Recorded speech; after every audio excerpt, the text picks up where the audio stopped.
يلا فيديو جديد. النهارده اليوم مختلف زي ما انتم شايفين كده بره، يعني مش في البيت، هو جزء مصوراه في البيت وجزء بره. هقول لكم على كل حاجه. الفيديو حلو، اسمعي لي الاخر. اهم حاجه نصلي على الرسول، اللهم صل وسلم وبارك على سيدنا محمد. لايك وشير وسبسكرايب للقناه علشان ان شاء الله يوصل لكم كل جديد. ما تنسيش الكومنت الحلو. احنا فين كده؟ نزلت الصبح بدري. كانت الساعه كام هنا؟ كانت الساعه 8 بالظبط. نزلت جبت طلبات من بره، ونازله مش عارفه في سوبر ماركت فاتح، في حد فاتح اصلا ولا لا. لكن كنت مجبوره ان انزل واجيب الحاجات واطلع. كانت يعني لا، هو انا نزلت 8 طلعت 8 ونص بالظبط. يلا كده جبت طلباتي الحمد لله، ربنا سهلها لي، ولقيت في سوبر ماركت فاتح. جبت منه الحاجات اللي كانت ناقصه، وفي حاجات كانت عندي فوق. كان عندي صدور من الفراخ. هنعمل النهارده ايه الوصفه اللي هعملها؟ هعمل نجرسكو. النجرسكو ده مطلوب، يعني بص كانوا مطلوب من زمان وما حصلش نصيب، ورجعوا طلبوه تاني. قلت لهم بس كده، عملته لهم، بس والله العظيم طلع طعمه تحفه. زي ما انتم شايفين صدور الفراخ جزء منه فك والجزء التاني لسه يعني مجمد شويه، لكن سهل عليا ان اقطعه شرايح زي ما انتم شايفينه كده. يعني كانك هتعملي شاورمه فراخ. قطعتهم، ويعني مش بغسل الفراخ غير بعد ما بقطعها. هنقعها في ليمون وملح، ودي طريقه يعني تشيلك اي زفاره موجوده في الفراخ. الليمون حلو قوي. حطيت ليمون وملح وهسيبهم. حطيت ميه على النار. كانت الساعه، يعني انا بدات كده كانت الساعه 9 الا ربع. المفروض ان المكان اللي انا رايحه فيه اكون فيه الساعه 11 بالظبط. هلحق اخلص وايه اللي هيجرى ان شاء الله. كل تفاصيل كده زي ما قلت لكم هقول عليها. حطيت اول حاجه ميه مغليه، وحطيت كيلو من المكرونه. حطيت معلقه ملح. معلقه الملح هتكون مظبوطه قوي. ما تحاوليش تغطي المكرونه، يعني انا حطيت عليها الغطا علشان تغلي بسرعه، لكن مش يعني ما تسيبهاش عشان ما تفرش منك. خلاص كده اول ما غلت حطيتها على العين التانية، وهعمل الفراخ. عندك بقى جريل، عندك صينيه، هتبداي تحطيها على النار. وغسلت شطفت الفراخ كويس وصفيتها في المصفى زي ما انتم شايفين، وحطيتها على نار عاليه. يعني سخني الصينيه بتاعتك كويس او الجريل، وانزلي بالفراخ علشان ما تنزلش سوائل كتير. معايا بقى فلفل الوان. الفلفل الالوان يعني بيودي طعمها في حتة تانية خالص. طب هنا النجرسكو بيتعمل بمكرونة سباكيتي، عارفة، لكن طبعا انا رايحة المكان اللي رايحاه يعني فيه ولاد صغيرين، فمش مش هيعرفوا يتعاملوا مع الاسباجيتي. وكمان الاسباجيتي لما بتسيبها فتره طويله طعمها مش بحبه. لكن جربيها كده بالمكرونه الاقلام بتاعه المكرونه البشاميل العادي خالص. صدقيني طعمها حلو. هقطع بقى الفلفل الالوان الحلو ده، يعني هو بيعزز اي حاجه بتتحط فيها، كفايه الوانه. هقطعه شرائح رقيقه، جوليان زي ما بتقولي عليه بقى قولي عليه. المهم ان انا هقطعه زي ما انتم شايفين. الفراخ على نار عاليه زي ما هي.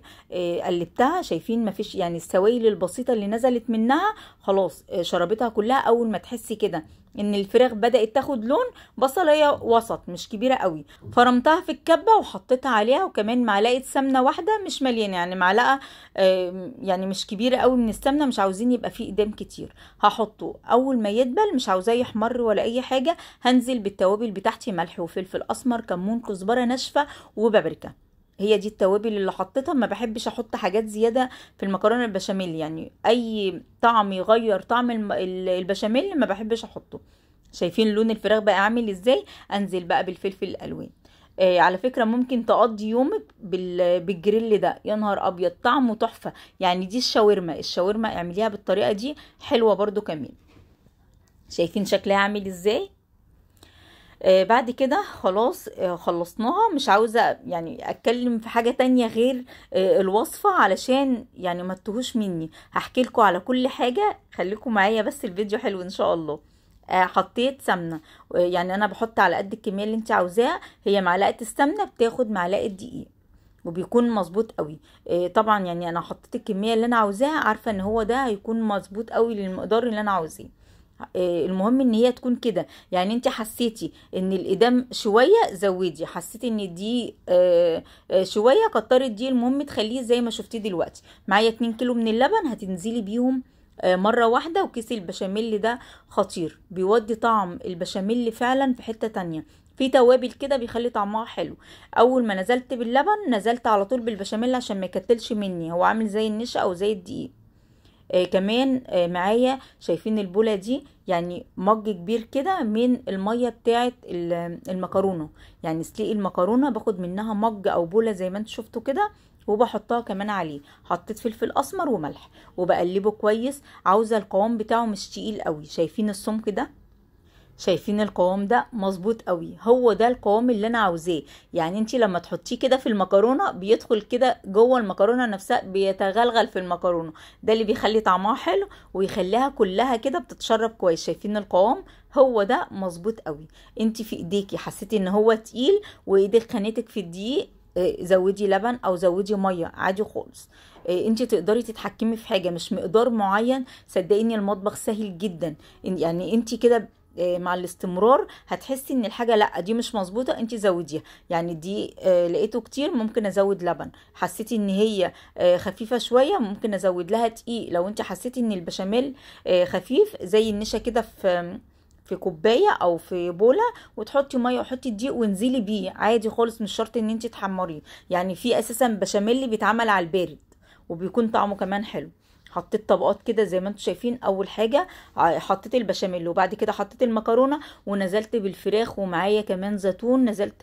اهم حاجه الزيتون، كل مره اقول لكم كده علشان انا وقعت في الفخ ده مش عاوزاكم تقعوا فيه. حطي الزيتون في اي بولة عندك، المهم ان انت اغسليه كويس علشان لو حادق ولا حاجه. بحطه. بعد كده حطيت طبقه من المكرونه وحطيت البشاميل. الطريقه دي حلوه قوي، ما تحطيش البشاميل فوق المكرونه، بحس كده ان هو بيتشرب اكتر. تحطي الاول المكرونه وبعد كده حطي البشاميل. احلى حاجه في صينيه بشاميل او النجريسكو ان انت ما تخليش السمك بتاعها تقيل، يعني بخليها رقيقه. يعني شايفه الصينيه سايبه لها مساحه ازاي، كل طبقه بخليها رقيقه وكده مظبوطه قوي، والبشاميل بتاعها كمان مظبوط. هنا جبنه موتزاريلا، مش هحط الجبنه الموتزاريلا دلوقتي. اول ما احس ان هي دخلت في السوا زي كده بالظبط بطلعها وبنزل بالجبنه، علشان الجبنه يعني ما بتاخدش ثواني وبتحمر، ومش عاوزاها تنشف. لو احمرت زياده عن اللزوم ونشفت طعمها بيتغير وبيكون مش حلو خالص. اول ما لقيت الصينيه زي كده ان خلاص دخلت في السوا، برجع بقى احط البشاميل واحطها في الفرن تاني، يعني دقيقتين كده او 3 دقايق وخلاص. عندي بقى شوك والاطباق دي. ليه بقى جايبه الحاجات دي هقول لكم بقى عليها. المهم شايفين صينيه المكرونه عامله ازاي؟ والله تحفه، ريحه وطعم خطير، يعني بشهاده الحمد لله اللي دقوها. يعني ان شاء الله تمشي على كل وصفه قلتلك عليها هتطلع بالشكل التحفه اللي انتوا شايفينه. كانت جميله قوي. هقول لكم بقى انا خلصت الوصفه، ما رضيتش اتكلم كتير علشان يعني تعرفوا المقادير ايه، ما توهكمش معايا. حطيت الاول ورق زبده وبعد كده ورق الفويل علشان يعني ما يبقاش غلط، لانها رايحه الاطفال. الاطفال عندي في سلمى في المدرسه عاملين فطار جماعي، كانت طالبه مني. هنا خلاص نزلت كده بوريكم كده في المدخل بتاع العماره، خلاص نازله وهركب التوك توك دلوقتي وهروح المدرسه. الساعه كام بقى دلوقتي؟ الساعه 10:30 بالظبط، والمفروض ان هو البريك عندهم هيبقى الساعه 11. فيعني بصي كله جري جري، والله قرفتهم كانت زي العسل، ما اخدتش معايا وقت خالص. ونزلت جبت الطلبات زي ما انتم شايفين كده ورايحه لهم. يا ماما انا عاملين النهارده فطار جماعي، كانوا عاملين السنه اللي فاتت وجي اليوم ده الدنيا شتت جامد قوي، فلغوا الفطار الجماعي. كانوا اللي عاملين بقى مكرونه بشاميل، واللي عامل محشي، كانوا عاملين حاجات يعني، واللي عامل حواوشي. فللاسف الدنيا شتت جامد، واليوم ده المدارس كلها يعني لغوا. هنا وصلت عند المدرسة فما عملتش تاني، يعني قلنا خلاص مش عاملين، جم عملوه. فقلت لها خلاص يا سلمى انا كنت عملت، وطبعا كنا مكلفين حاجات كتير، فقلت لها خلاص يعني ما فيش داعي ان انا اعمل. فجات امبارح بالليل كلنا ولادنا فاجئونا بالليل، لا وهم اللي محددين كمان، يا سلمى احنا عاوزين نجرسكم اللي مامتك بتعملها في القناه. بيتفرجوا بقى وعاوزين. قالت لي يا ماما ده هم اللي طالبين واعملي لنا النجرسكو. اقدر اتاخر عليهم؟ عملتها لهم حبايبي، لكن للاسف رحنا هناك زعلنا واتعكننا كلنا. طلعوا متعاقبين ولغوا الفطار الجماعي. دخلت لها ميس سهير ربنا يهديكي يرضيكي بالله عليكي، يعني احنا قايمين من بدري وعاملين الحاجات عشان خاطر الولاد مستنيين. قالت لي خلاص ما ينفعش، هم تعاقبوا ولغينا الفطار الجماعي. قلت لها مش عامله سندوتشات لسلمى، يعني قالت لي خلاص اعملي لبنتك طبق واديهولها. فسلمى قالت لي ماما اعملي طبق كبير علشان خاطر صحابي. ملت لها طبق وكنت عاوز اعمل طبق تاني، قالت لي لا كفايه هو على قد بنتك. بس هي فعلا لقيتهم بقى دعاء بتقول لي رشا هاتي معالق، هاتي شوك، ما شاء الله بتقول لي يعني كلهم اتجمعوا حواليها. ورجعت بعت طبق تاني للصبيان، فبتقول لي كلهم يا ماما بيشكروا فيها. وكمان المشرفين قالوا مين اللي عامل المكرونه بشاميل، ريحتها فعلا حلوه. هي مش مميزينها ايه يعني نجرسكو ولا مكرونه بشاميل. فطبعا حطيت لهم طبق، وده كان يومي، وده يعني الموضوع حكيت لكم الحكايه كلها. يا رب الفيديو يكون خفيف وبسيط. اشوفكم ان شاء الله على خير في فيديو جديد. ما تنسيش اللايك والشير والسبسكرايب عشان يوصل لكم كل جديد. مع الف سلامه.